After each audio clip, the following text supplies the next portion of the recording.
Tengan ustedes muy buenas tardes, nuevamente en este quinto día del primer Congreso Internacional de Derecho Penal que nos convoca en ocasión al homenaje póstumo del doctor Felipe Villavicencio Terreros y por las fiestas jubilares de la ciudad imperial del Cusco. No sin antes agradecer a la Corte Superior de Justicia de Arequipa que nos brinda el aval académico, al Centro de Estudios de Derecho Penal, Económico y de Empresa del doctor Dino Carlos Caro Coria, al Instituto Peruano de Derecho y Gobernabilidad, al Instituto Yachay, dirigido por Isaías Quispe, al Instituto Ecuatoriano del doctor Mike Hernández, que nos respalda desde Ecuador.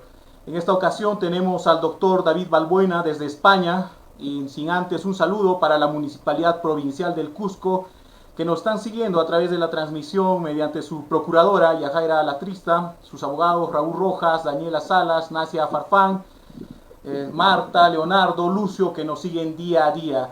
Pasamos con el doctor Eduardo Álvarez, quien hará la presentación del destacado jurista español. Muchas gracias, Bill. Sí, pues saludarlos a todos nuestros video oyentes en este Congreso Internacional de Derecho Penal por homenaje al doctor Felipe Villavicencio Terreros. Ahora, en esta oportunidad, viernes 26 de junio, pues tenemos el grato honor de tener como primer expositor desde España al doctor David Balbuena Pérez, doctor en Derecho por la Universidad de Jaume I de Castellón, España, y doctor en Derecho por la Universidad del Norte, Asunción, en Paraguay. Doctor, lo tenemos ahí, a ver, lo queremos escuchar, doctor, si está en conexión. Sí, hola. Buenas Muy tardes, ¿se me buenas escucha? tardes, doctor. Bueno, buenas tardes. Buenas tardes en Perú, buenas noches ya en España. Es para mí un placer estar de nuevo en la ciudad del Cusco y estar de nuevo en el Perú, participando en este, maravilloso Congreso Internacional de Derecho Penal que se está organizando, que está ya terminando, ¿no? Esto empezó el lunes con unas ponencias realmente brillantes que hemos tenido la posibilidad de seguir bien de cerca con magníficos ponentes y bueno, ya parece que está llegando a su fin. Esta es la penúltima jornada, si no me equivoco, y intentaremos que sea, bueno, pues lo más interesante y amena posible. Yo quisiera empezar mi intervención agradeciendo, bueno, primero a quienes me han precedido en la palabra por la amable presentación y sobre todo al profesor Isaías Quispe por cursarme la amable invitación para formar parte del plantel de ponentes en este Congreso Internacional. Bien, también quisiera, bueno, tener unas palabras muy brevecitas para explicar que a mí la verdad es que la ciudad del Cusco me encanta, soy fan del Perú en general, ¿no? Sobre todo de su gastronomía, los que me conocen lo saben, pero justamente en estos días me salió un recuerdo de Facebook de que hace 3 años justo estuve también en el Cusco en un congreso internacional que tuvo lugar ahí coincidiendo con las fiestas del Cusco y, bueno, con el colegio de abogados y todo eso. Entonces, bueno, es una coincidencia bonita que después de 3 años, aunque sea en esta modalidad virtual que nos ha impuesto la nueva situación y el nuevo orden que hay ahora en el mundo, pues bueno, pero tengamos la ocasión de volver. Espero volver muy pronto de forma física porque ya les digo que soy fan de esta ciudad imperial, la cuna del Imperio Inca, que justamente ahora está siendo homenajeada también en este congreso. Bien, antes de empezar mi ponencia, quiero también dedicar la ponencia de hoy al doctor Villavicencio Terreros, que le estamos homenajeando en este congreso, pero realmente es una de las cosas más importantes que han pasado en el Perú, es una gran pérdida y, bueno, sus aportes a la dogmática y a la ciencia penal pues van a quedar ahí para la historia y que es bueno y es emocionante y sobre todo muy importante que las generaciones jóvenes sepamos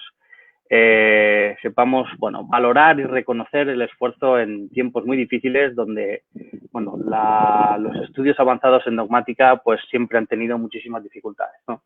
Pues bueno, dichas estas primeras palabras introductorias, el tema que se me ha asignado en estos 40 minutos que tengo de intervención, de los que dirá quiero que me he comido 5, está dedicado a los delitos contra los derechos de los trabajadores, en concreto los delitos contra los derechos de los trabajadores desde una perspectiva de la legislación comparada.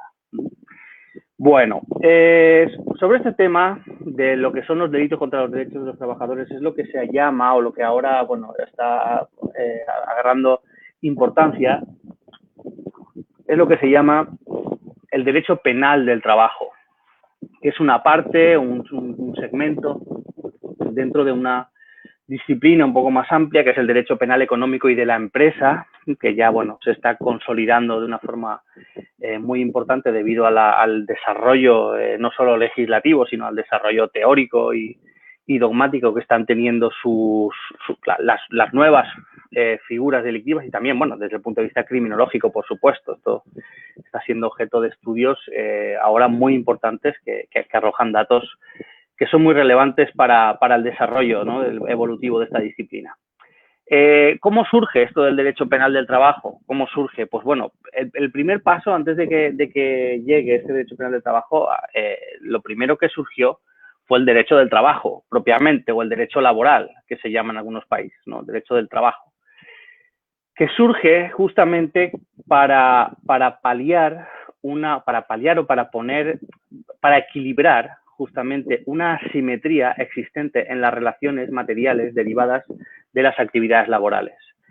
¿Por qué? Pues porque antes de que existiera el derecho del trabajo, lo que había era pues una serie o una suerte de obligaciones sinalagmáticas entre dos partes, entre una parte que contrataba unos servicios y el otro que los prestaba, ¿no? Pues era, digamos, como se resolvía como cualquier forma de contratación en el ámbito civil o mercantil, ¿no? Era, pues eso, contratos privados. Pero claro, todos sabemos que en materia de contratación civil o mercantil, pues bueno, rige la autonomía de la voluntad de las partes, buena fe, igualdad y una serie de cuestiones que empezó a detectarse que no están del todo presentes cuando se trata de contratación laboral.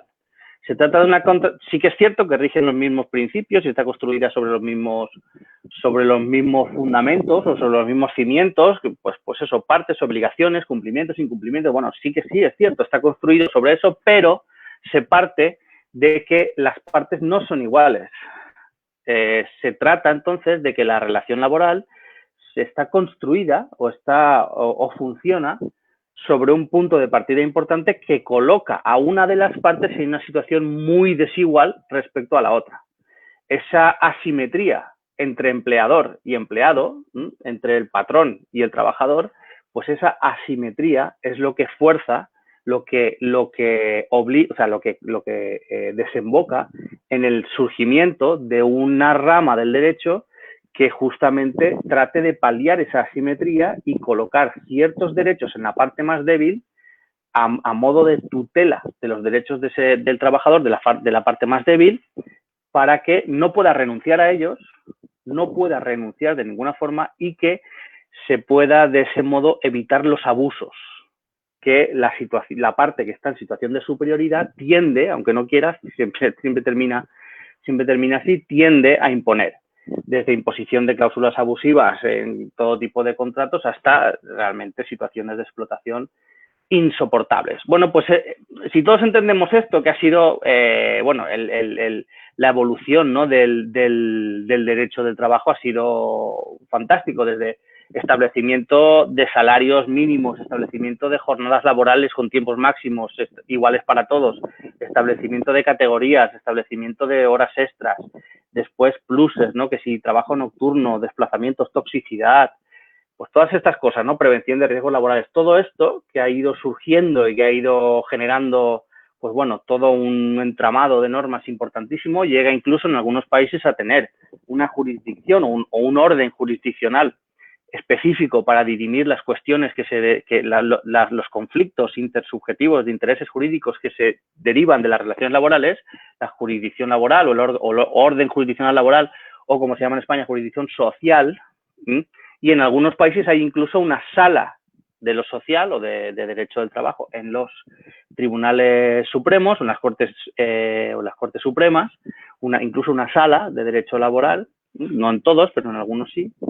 Digamos que en definitiva esto se convierte en una rama hoy en día imprescindible en cualquier democracia para garantizar el correcto desarrollo de algo que es esencial en la vida, que es el trabajo. El derecho al trabajo nos asiste a todos y trabajar es una obligación para subsistir. Y también, bueno, pues es un derecho. Y para eso, para garantizarlo, pues hay que establecer ciertas normas que eviten los abusos. Bueno, el siguiente paso que se da es porque determinadas parcelas de este derecho del trabajo en la legislación laboral, que es fundamentalmente legislación de carácter privado y de carácter administrativo, o sea, es un tipo un híbrido, ¿no? Carácter privado en materia de contratación y todo eso, pero también en materia administrativa, pues algunas de estas parcelas parece que quedan insuficientemente protegidas o que el derecho administrativo o el derecho privado o el derecho laboral en sí mismo, pues se queda corto. Se queda corto porque hay situaciones que, por su importancia, por su gravedad y por los elevados índices de, por ejemplo, de siniestralidad laboral, por ejemplo, o los elevados índices de explotación infantil, pues merecen que se eleven a la categoría de delito para lanzar dos mensajes. El primero, de prevención general, mensaje general de prevención, y el segundo, el mensaje de protección a la sociedad en forma de, bueno, de reacciones y todo eso, ¿no? Que ya sabemos. Bueno, ahora veremos cuáles han sido los delitos, ¿no? Los principales delitos, las figuras que se han incluido bajo esta premisa, ¿no? Del derecho penal de trabajo. Pero no ha estado esto exento de críticas. No se crean que esto es pacífico. No ha estado exento de críticas porque las principales críticas que se han hecho a esta inclusión de delitos contra los derechos de los trabajadores en los códigos ha sido, en la legislación penal, ha sido fundamentalmente que han venido de sectores con intereses económicos. Fundamentalmente de sectores como los empresarios, los grandes empresarios. Venían diciendo, bueno, que esto iba a perjudicar mucho a la empresa, que iba a prácticamente ahuyentar las inversiones, que si todos estos delitos están, aumenta el riesgo para los inversores y por tanto se van a ir los inversores, no vamos a tener inversión y como no vamos a tener inversión no vamos a generar empleo. Y como no se va a generar empleo, la economía va a recesionar y se va a crear, en vez de riqueza, se va a crear miseria. Esto ha sido una de las principales críticas que más se ha visto. También se ha dicho que esto de los delitos contra los derechos de los trabajadores está basado en ideologías de izquierda, así, o sea, directamente la gente ya te ataca para que uno se sienta, uy, Dios mío, ¿qué es lo que me ha dicho, no? Bueno, pues sí, críticas de este tipo tan irracional. Pero bueno, sobre este tipo de críticas, la verdad es que no sé cómo decirlo, ¿no? Pero hay algunas que son realmente clásicas en esta materia. Decían, por ejemplo, ¿no? Decían que estando estos delitos ahí, cualquier trabajador, cualquier día, con su abogado, puede venir, denunciar y que se lleven detenido al empresario afirmando que se le ha discriminado o afirmando que se le ha hecho cualquier cosa, ¿no? Diciendo falsamente. Bueno, sí, ese riesgo existe, pero ese riesgo existe en todos los delitos.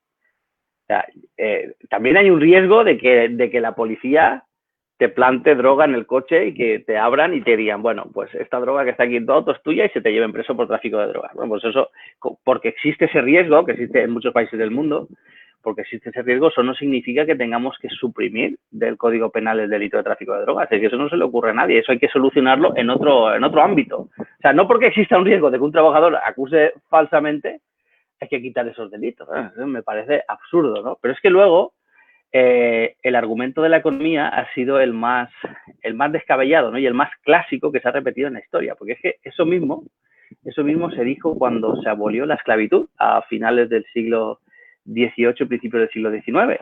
Se decía, bueno, pero ¿cómo se va a abolir la esclavitud?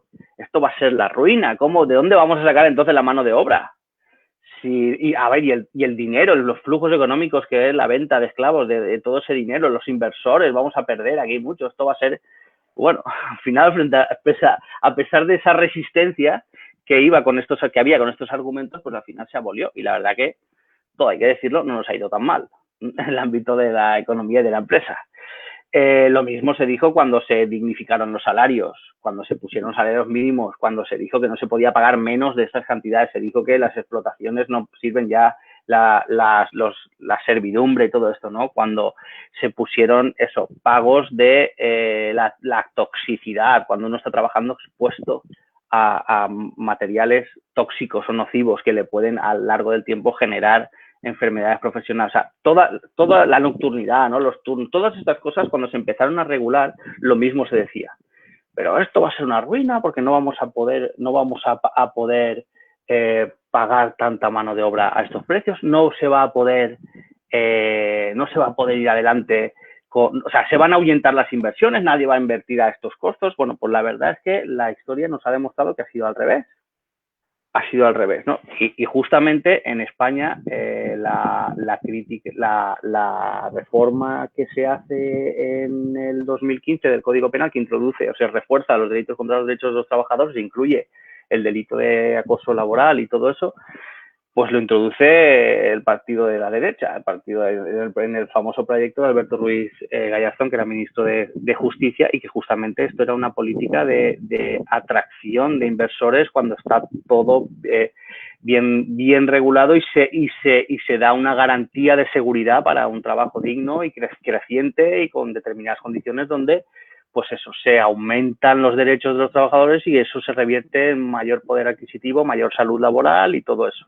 Y que no haya, pues eso, accidentes de trabajo, se reduce la siniestralidad, hay menos gasto público en materia de salud de los trabajadores, hay menos, bueno, al fin y al cabo, todo esto revierte al final en una mejor salud del Estado, de la economía y todo eso, ¿no? O sea, que ha sido justamente contrario a esas críticas, ha sido lo que ha pasado y lo sabe también. Lo saben prácticamente todos los países que han estado impulsando estas reformas penales en los códigos. ¿Cuáles han sido esos países principalmente? Solamente voy a nombrar los de Latinoamérica, los que me constan. Lo que pasa es que no todos los países han incluido todos los delitos estos, sino solamente, dependiendo de qué país hablemos, ha introducido unos, ha introducido otros, de una forma más tímida, de una forma más agresiva, y eso es dependiendo pues del nivel de consenso que se tenga en la sociedad, del nivel de evolución legislativa, de la rapidez de las reformas, en fin, de muchos factores, ¿no? Pero vamos, fundamentalmente, donde yo he detectado que hay delitos de estos, por lo menos algunos, son en México, en Ecuador, en Bolivia, en el Perú, en Colombia, en Paraguay, en la República Dominicana, en Argentina y en Honduras, que casualmente en Honduras ha entrado en vigencia el Código Penal ayer, un Código Penal nuevo que incluye un título entero para los delitos contra los derechos de los trabajadores, pero que solamente incluye algunos, no los incluye todos, con mucha resistencia, pero al final ahí están, ¿no? Bueno, pues entonces yo lo que voy a hacer ahora, en este tiempo que me queda, es hacer una breve aproximación a lo que son estos delitos, centrándome en la legislación que considero que está más completa y más desarrollada en esta materia, que es la española, que es la que, bueno, goza ya de cierta longevidad en esta materia, sobre todo en algunos delitos clásicos que vienen desde el año 95 y el resto que son, bueno, pues de reciente incorporación o de reciente reforma, pero, y finalmente, pues, aportaré unas mini conclusiones si puedo, y si me da tiempo, pues haré referencia a alguno de estos países que les he hablado. Bueno, cuando hablamos de estos delitos, hay que tener en cuenta también que el bien jurídico es un bien jurídico categorial, ¿no? Derechos propios nacidos de la relación laboral, o sea, las condiciones de trabajo, seguridad social, sindicación. Se protege la indisponibilidad laboral in peius de los derechos reconocidos por las leyes. O sea, ciertos derechos son indisponibles para suprimirlos por parte del trabajador. O sea, no se puede ni siquiera renunciar a ciertos derechos que ha costado tanto conseguirlos en la historia. Bueno, otros autores, como el profesor Terradillo, ha dicho que se protege también la fuerza del trabajo y, bueno, lo que sí que es cierto es que esto, como titular de los intereses difusos o colectivos, se protege el orden socioeconómico. Esto al final de todo, de lo que se trata es del orden socioeconómico, tenerlo garantizado y que no se deteriore.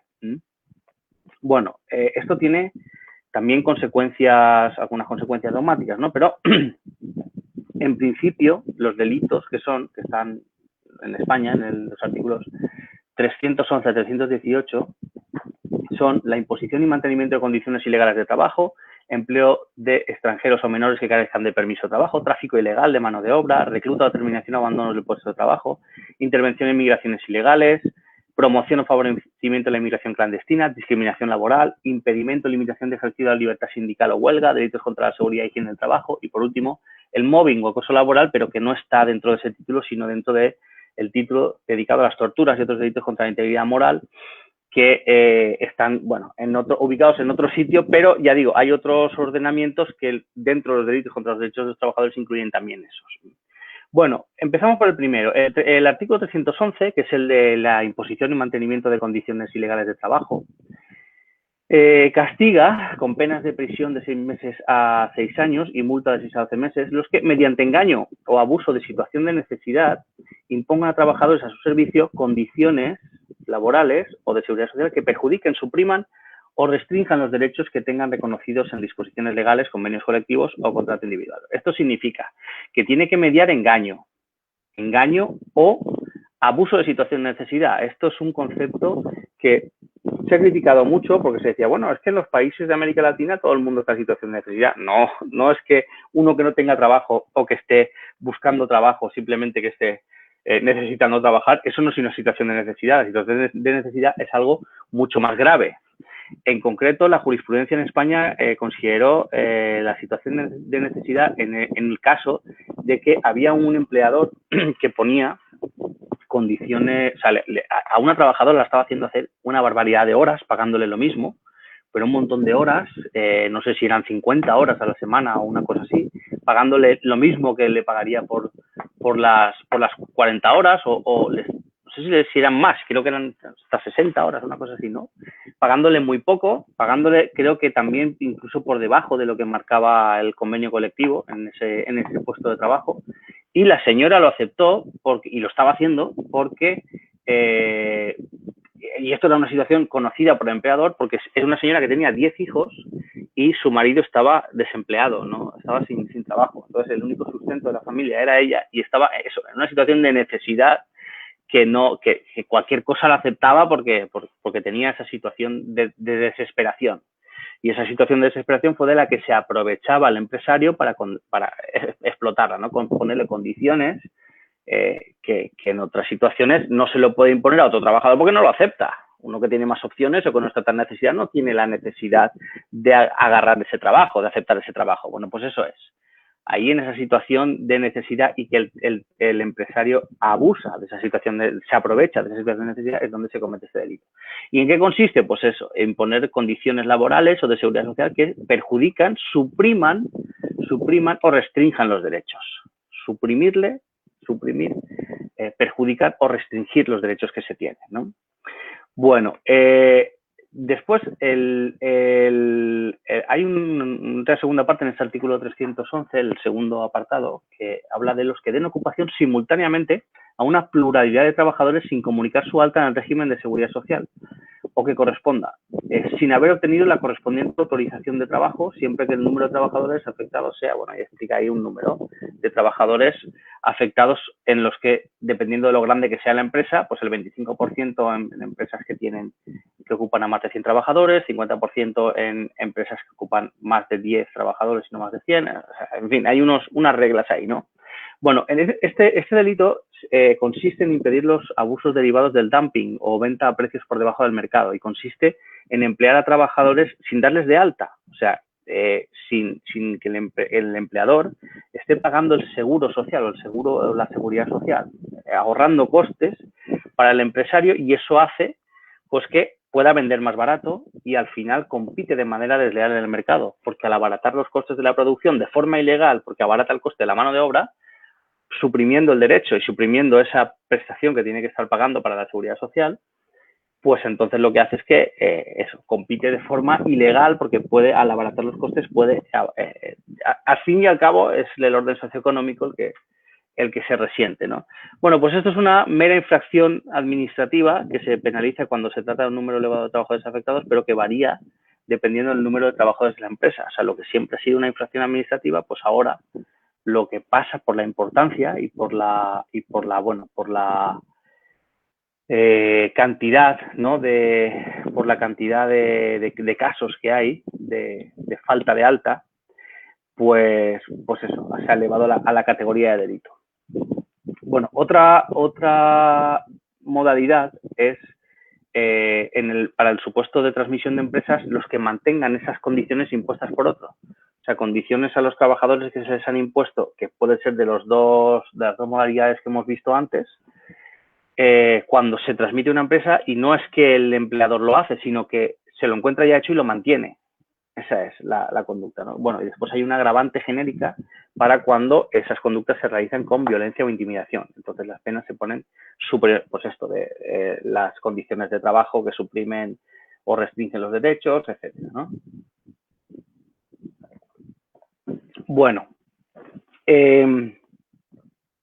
después en el 311 bis hay un delito de reciente incorporación que es cuando se emplea o se da ocupación de forma reiterada, con el requisito de reiteración, a ciudadanos extranjeros que carezcan de permiso de trabajo. Y otra modalidad es que se emplee o se dé ocupación a un menor de edad que carezca de permiso de trabajo.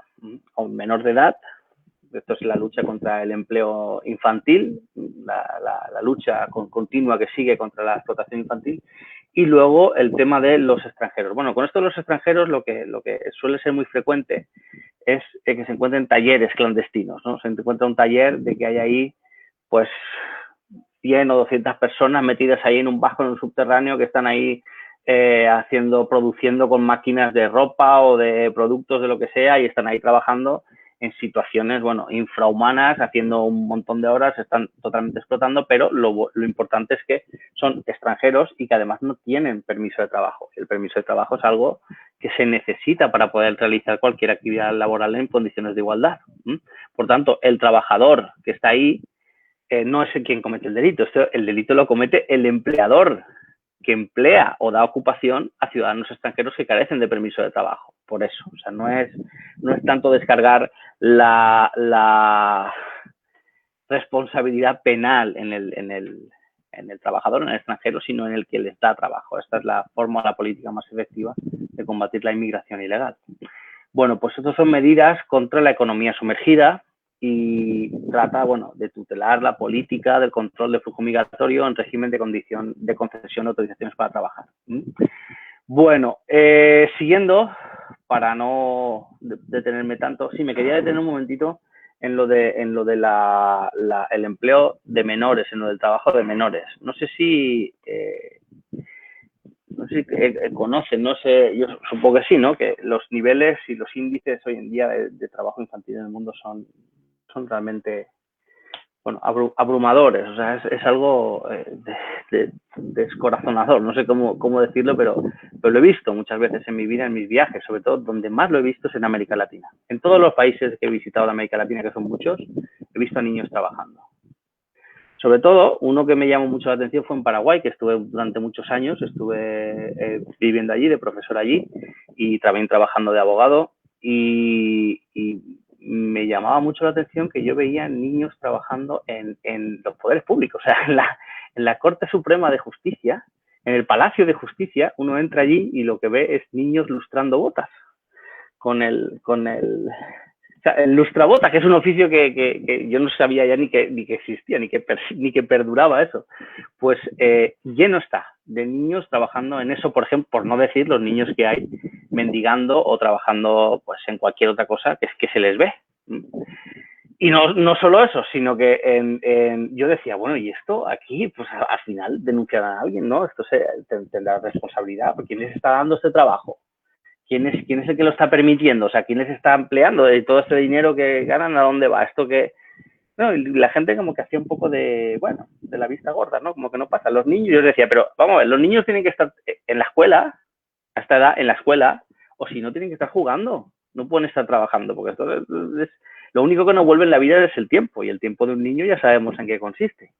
En jugar y en estar estudiando en la escuela para su educación. No hay más. Bueno, pues uno se lleva una sorpresa cuando además resulta que les hacen una condecoración y todo en la Corte Suprema. Una ministra de Justicia, una ministra de la Corte Suprema les hace una condecoración pública en un acta y si lo pueden consultar en la web de la Corte Suprema está, les hacen una condecoración por los servicios que prestan, la importancia de tener aquí a todos estos niños trabajando en contra de todos los tratados internacionales que protegen la infancia y todo eso que están suscritos por todos esos países que están haciendo estas cosas. Bueno, por eso muchos de los códigos penales de ahora actuales pues están incluyendo esto. Delitos para el que da empleo u ocupación a un menor de edad cuando no tiene permiso de trabajo. Ya sabemos que hay algunos menores de edad que pueden tener permiso de trabajo con unas ciertas condiciones, límites de edad y condiciones administrativas, ¿no? Pero fuera de esos casos, pues bueno, esto ya es delito en prácticamente todos los países del mundo. Y tiene que serlo. Esto de la lucha contra el trabajo infantil, miren, el trabajo lo tiene que ocupar la gente adulta y hay mucha gente adulta desempleada. Entonces, el trabajo ya se sabe para quién es. No puede haber niños trabajando, lesionando, como estamos, lesionando la edad más importante, que es la que incide en su formación como persona. Y los valores que después le van a quedar después de estar trabajando a esa edad. Bueno, otro delito de estos es el de el tráfico, ¿no?, ilegal de mano de obra, el 312. Los que trafican de manera ilegal con mano de obra o los que recluten personas, bueno, este de la recluta es un poco más complejo, ¿no? Recluten personas o las determinen a abandonar su puesto de trabajo ofreciendo empleo o condiciones de trabajo engañosas o falsas. En este delito, bueno, primero el tráfico ilegal de mano de obra es, pues eso, traficar es comerciar, negociar con la situación de los trabajadores por cuenta ajena. Y tiene que haber ánimo de lucro del autor del que trafica con la mano de obra. Cualquier persona puede ser sujeto activo, eso es un delito doloso, pero es un poco más complejo de reclutar a personas o las determinen a abandonar su puesto de trabajo. O sea, reclutar significa eso, recopilarlas, o sea, pues eso, reclutándolas, ¿no? Ir atrayéndolas a personas para que trabajen, ofreciéndoles un trabajo. Pero para que se cometa el tipo, esas condiciones de ese trabajo que se les ofrece tienen que ser falsas o esas condiciones tienen que ser engañosas.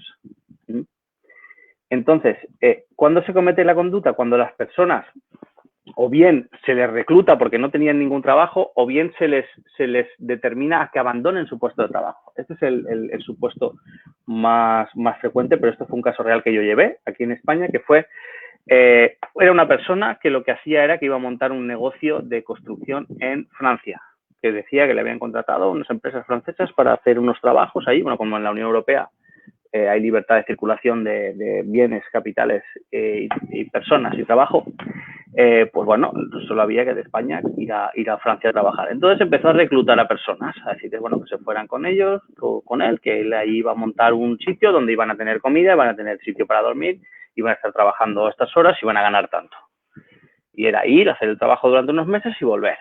Y que si iba mejor, pues harían más cosas. Bueno, pues había muchas personas que no tenían trabajo que entraron en el tema y hubo otras muchas que directamente abandonaron su puesto de trabajo para ir a esto porque se les ofrecía más, porque se les ofrecía comida, se les ofrecía alojamiento y se les ofrecía un buen sueldo por 2 o 3 meses, pues bueno, eso es mucho mejor que lo que tenían y que lo que tenían tampoco era seguro y no sabían si sería bueno. Pues mucha gente esto lo hizo, el que dejó su puesto de trabajo pues, peligrando su estabilidad laboral y los otros que no tenían nada, pues algo invirtieron para irse. Bueno, ¿qué pasa? Que cuando llegaron allí, pues resulta que el alojamiento que tenían era lamentable, totalmente parecía eso, bueno, en dudoso respeto a los derechos humanos. Y además, bueno, el tema de la comida era también así. O sea, ya casi recobrando prácticas de la esclavitud, ¿no? De la colonización. Esto ya los que me contaron, las cosas que me contaron es que de verdad que uno se sensibiliza con estas cosas, ¿no? Y luego, claro, resulta que el sueldo peligraba porque tampoco sabían si se iban a respetar los términos.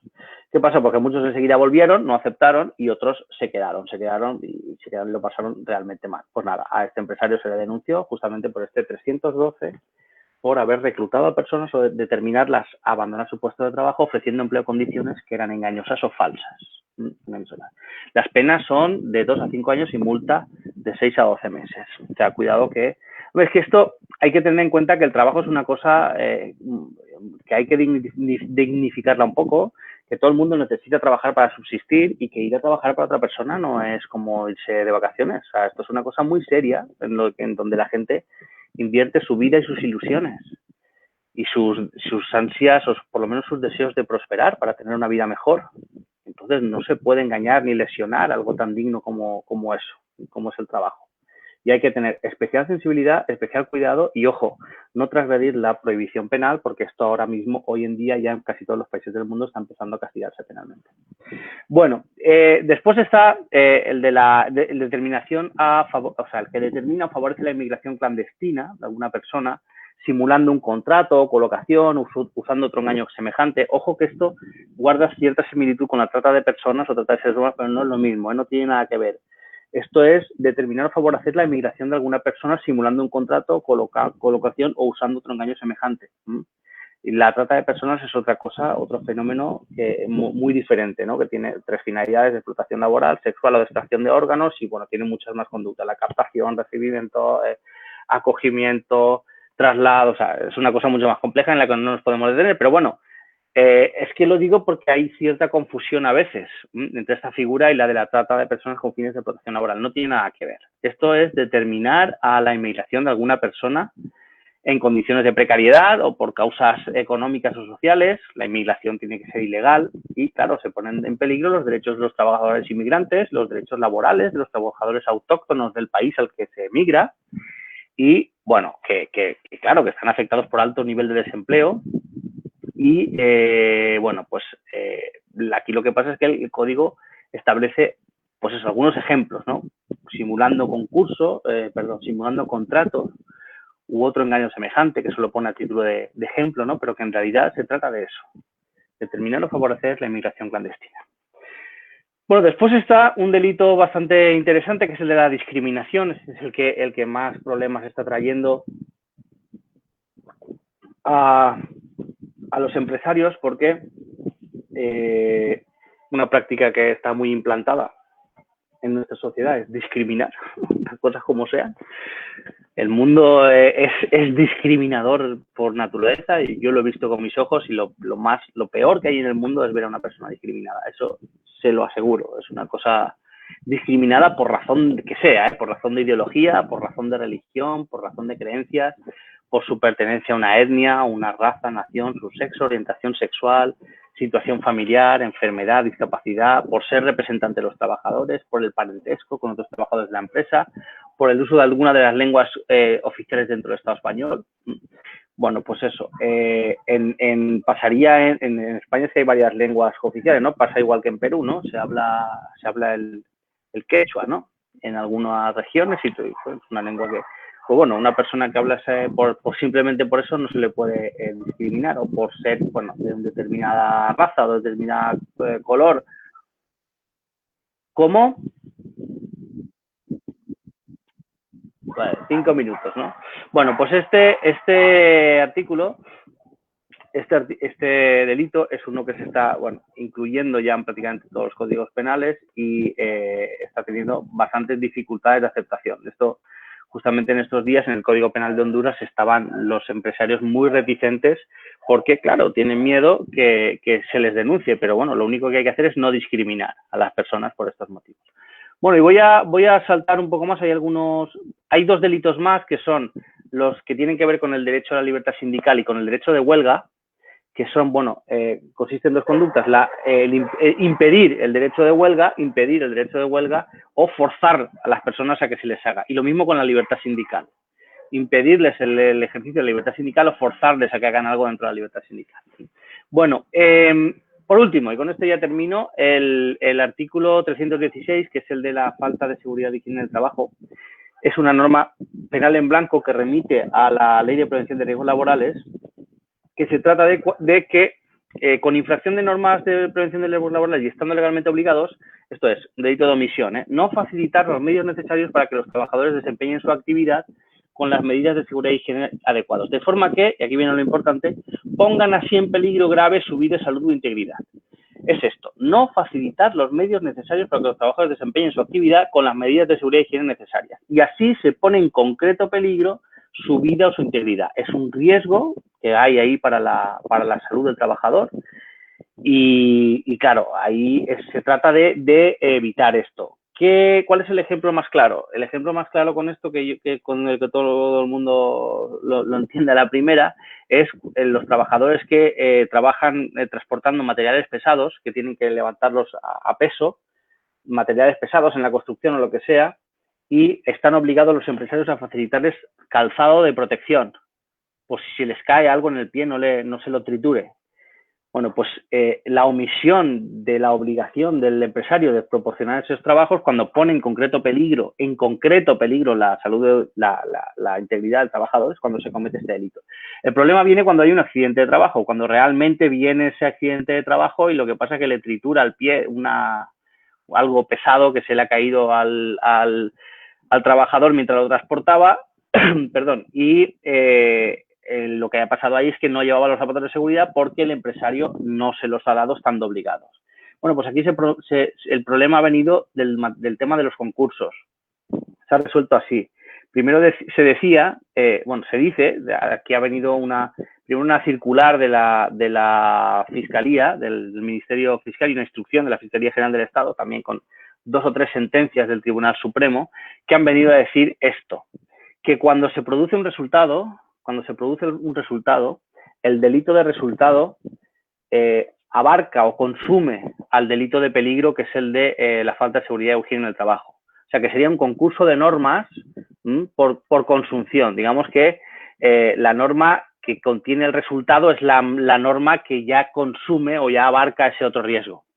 A no ser que se produzca solamente un resultado, pero que se ponga en riesgo a más trabajadores, en cuyo caso lo que tenemos es un concurso ideal de delitos, porque solamente se produce el resultado en uno, pero el riesgo concreto se ha puesto también en los demás. Entonces, esa sería la solución. Bueno, y como no me queda más tiempo y no podemos hablar de más figuras, y quedarían alguna más por ahí, pues nada, simplemente para agradecerles la atención que me ha prestado, agradecerles la invitación y espero que nos veamos pronto por la ciudad del Cusco y que continuemos todos atentos a cómo se desarrolla este espectacular congreso en el que he tenido el honor de participar. Pues nada más, muchas gracias. Muchas gracias, estimado doctor. Agradecerle a nombre de la Federación Peruana Unificada de Abogados. Recibe un cordial saludo de Leticia de Ecuador, que se ha seguido la transmisión, de Jusara desde Iquitos, la selva peruana, doctor Ruth Benítez desde Hilo, Marcelo Córdoba desde Moquegua, le mando un saludo, Jorge Borbor de Salinas, que nos siguen desde Ecuador, gracias amigos de Ecuador, Bigmar Cumpa desde Tarapoto, Víctor Avelino desde Iquitos, nuevamente desde Iquitos, muchas gracias. Rox Chávez desde Juliaca, Perú. Beatriz desde Ayacucho, aquí en Perú. Ricardo Castro desde Lima, gracias amigos desde Lima. Y siguen llegando los saludos. Juan Valdivia desde Cusco, en esta semana de la ciudad imperial, este mes jubilar. Prácticamente estamos desarrollando ya el 5.º día del primer Congreso Internacional. Muchas gracias y lo dejamos con el doctor Eduardo, quien agradecerá del mismo modo su participación. Muchas gracias.